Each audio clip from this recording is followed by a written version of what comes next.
अस्सलाम वालेकुम dear student, क्या हाल चाल है? खैरियत है? ठीक ठाक है। Welcome to universal teaching academy.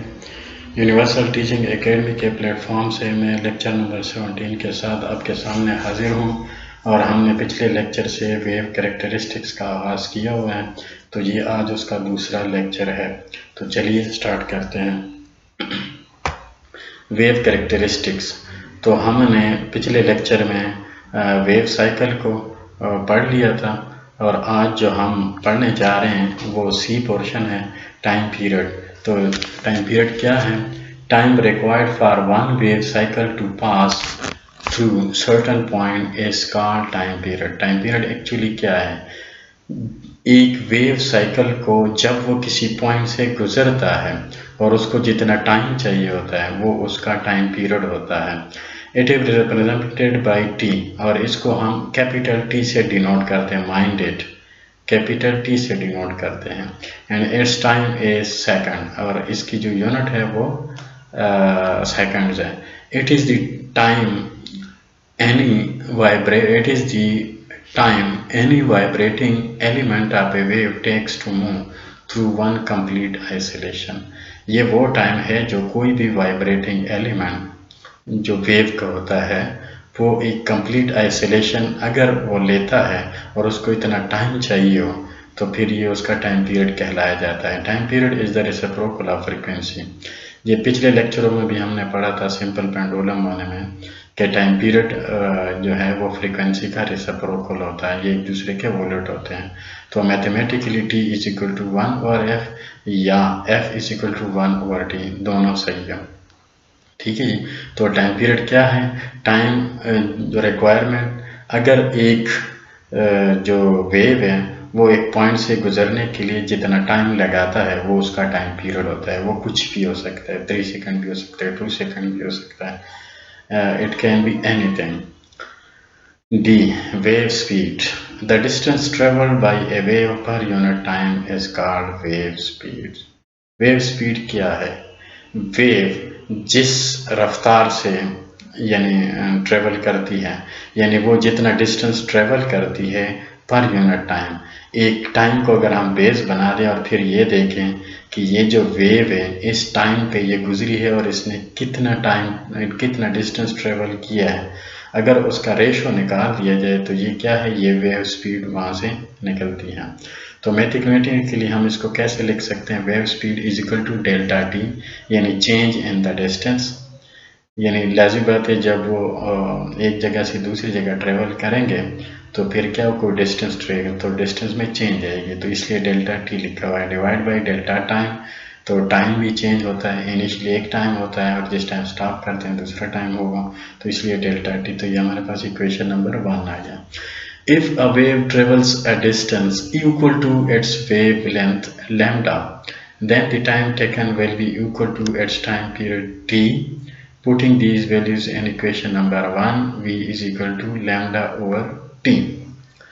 अगर इसको जनरलाइज किया जाए यानी जो डेल्टा डी है यानी डिस्टेंस को अगर हम लैम्डा से रिप्लेस कर दें, लैम्डा से रिप्लेस हम क्यों करेंगे? वो इसलिए करेंगे क्योंकि किसी भी दो कंप्रेशन के बीच में या दो रियर फैक्शन के बीच में या दो ट्रस्ट के बीच में या दो क्रस्ट के बीच में, ये पिछले लेक्चरों में हमने पढ़ा था कि वेवलेंथ क्या होता है। वेवलेंथ एक्चुअली डिस्टेंस है, किसी भी दो पॉइंट के बीच में जो डिस्टेंस है वो wave in terms of wave तो वो उसका वेव लेंथ होता है। तो एक्चुअली वो डिस्टेंस ही है, यानी वो लेंथ वेव लेंथ को ट्रेवल करता है, यानी वेव लेंथ से ही वो ट्रेवल करता है। यानी वेव्स के जो ट्रफ होते हैं या क्रस्ट होते हैं उन दोनों पॉइंट के बीच में जो डिस्टेंस होता है तो वो उसका वेव लेंथ होता है, तो वो एक्चुअली डिस्टेंस ही है। तो इसलिए यहाँ पे हम जो डेल्टा डी है उसको रिप्लेस करते हैं लैम्डा से, तो v is equal to lambda over t. तो ये हमारे पास इक्वेशन नंबर 2 आ जाती है। As a frequency is reciprocal of time period given from equation 10.11 putting in equation 2 v is equal to f lambda। अब यहाँ पे जो t है तो इसको अगर आप रिप्लेस कर दें फ्रीक्वेंसी से, अब t बराबर है 1/f के, तो यहाँ पे इस t की जगह पे अगर आप 1/f लिख दें और बाद में थोड़ा सा इसको सिंप्लीफाई कर दें तो इससे जो आंसर आएगा वो v = f लैम्डा हमारे पास आएगा। यानी अगर आप वेव लेंथ को फ्रीक्वेंसी के साथ मल्टीप्लाई करें, किसी भी वेव का अगर आपके पास वेव लेंथ पता है और फ्रीक्वेंसी भी पता है तो आप उसकी स्पीड इजीली मालूम कर सकते हैं। उसके बाद आगे क्या, इक्वेशन नंबर 10.12 इस इक्वेशन की बात कर रहे हैं as a universal wave equation. ये एक यूनिवर्सल वेव इक्वेशन है that can be used for all types of waves irrespective of their nature। वो कहते हैं ये जो इक्वेशन है ये तमाम वेव्स के ऊपर, चाहे वो लॉन्गिट्यूडनल हो, चाहे वो ट्रांसवर्स हो, चाहे इलेक्ट्रोमैग्नेटिक वेव, चाहे साउंड वेव्स हो, किसी भी टाइप के वेव्स हो, उसके ऊपर ये अप्लाई हो सकता है।